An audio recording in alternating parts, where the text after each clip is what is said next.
Marwadi university మంచి భవిష్యత్తు కోసం తెలుగు విద్యార్థులు ఇష్టపడే యూనివర్సిటీ. కాల్ 9059052378 9059052379. సోమవారం ఆల్వేస్ అంటే సండే తర్వాత మండే బిజియెస్ట్ డే ఉంటుంది ఎవరికైనా సరే. దట్టు మార్కెట్స్ కానీ ఇంకా ఏ ప్రాంతమైనా సరే కిక్కిరిసిపోయి కనిపిస్తూ ఉంటాయి. అట్లాగే పెద్దపల్లి జిల్లా వ్యవసాయ మార్కెట్ కూడా అట్లాగే కిక్కిరిసిపోయిన పరిస్థితి. మార్కెట్లో అందరు కూడా సరుకులు కొనేవాళ్ళు అమ్మేవాళ్ళు ఆ సందడి పూర్తిగా కనిపిస్తున్నటువంటి టైంలోనే ఒక్కసారిగా కలకలమైతే చెలరేగింది. ఎందుకంటే అందరూ చూస్తుండగానే అందరి ఎదుటనే ఒక మనిషినైతే హత్య చేసేశాడు. కళ్ళ ముందటనే కత్తితో పొడిచి గొంతు మీద కత్తితో పొడిచి హత్య చేసిన సందర్భం.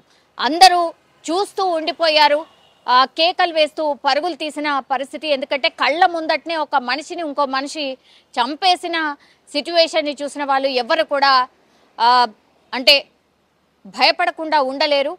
ఆ భయంకర ఇన్సిడెంట్ చూసిన వాళ్ళందరూ కూడా పరుగులు తీసిన పరిస్థితి. ఆయన పేరు వచ్చేసి ఆయన కూడా లోకల్కి సంబంధించిన వ్యక్తే. ఎవరంటే పెద్దపల్లి మండలం అప్పన్నపేటకు చెందినటువంటి పొలం కుమార్ అనే యువకుడు పెద్దపల్లి వ్యవసాయ మార్కెట్లో హత్యకు గురైన. ఆయన పేరు వచ్చేసి కుమార్. అయితే ధర్మారం మండలం దొంగతుర్తికి చెందిన రైలుకుల సతీష్ అంటారట.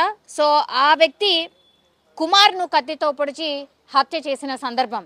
ఇది చూసినటువంటి వాళ్ళైతే పూర్తిగా భయంతో వణికిపోయిన పరిస్థితి. కానీ హత్యకు గల కారణాలు ఏంటి, ఈ హత్యను ఇంత దారుణంగా ఒక మార్కెట్ ప్లేస్లో అందరూ చూస్తుండగానే హత్య ఎందుకు చేశాడు అనేది పూర్తి ఎత్తున పోలీసులు కావచ్చు అక్కడ ఉన్నటువంటి స్థానికులు కూడా మాట్లాడుతున్న పరిస్థితి. అట్లాగే ఆశ్చర్యానికి గురైన పరిస్థితి. అంటే ఎంతో కక్ష ఉంటే కానీ ఎంతో కోపం ఉంటే కానీ ఇట్లాంటి హత్యలు జరగవు అనేది కూడా పోలీసులు చెప్తున్నటువంటి పరిస్థితి అయితే కనిపిస్తోంది.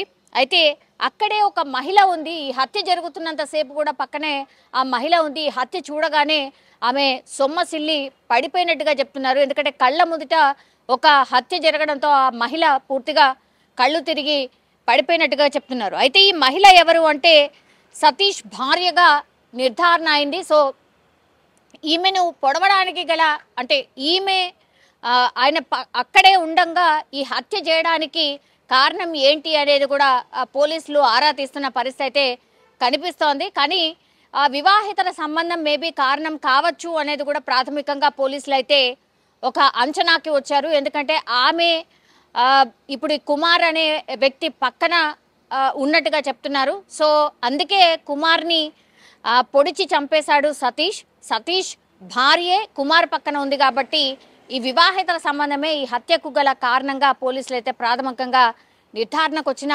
పరిస్థితి కనిపిస్తోంది. కానీ డే టైంలో అది కూడా మార్కెట్లో జరిగినటువంటి ఇన్సిడెంట్ కావడంతో పూర్తిగా అందరూ భయంతో వణికిపోయిన సిచ్యువేషన్. ఇప్పుడు నిందితుడు పోలీసులు అదుపులో అయితే ఉన్నాడు. విచారణ కూడా స్టార్ట్ చేసిన సందర్భంలో ప్రాథమికంగా ఆయన చెప్పింది కూడా ఇదే అన్నట్టుగా మనకున్నటువంటి సమాచారం. పూర్తిగా అయితే అంటే రీజన్ ఏంటి, ఈ హత్య ఇంత దారుణంగా చేయడానికి గల కారణాలు ఏంటి అనేది కూడా పోలీసులు విచారణలో తెలిసే అవకాశం అయితే కనిపిస్తోంది. కానీ పూర్తి స్థాయి విచారణ చేస్తే కానీ మరి గతంలో ఏమేమి జరిగాయి, ఇంకేమైనా కక్షలు ఉన్నాయా, ఇంకేమైనా కారణం ఉందా అనేది కూడా తెలిసే అవకాశం అయితే కనిపిస్తోంది.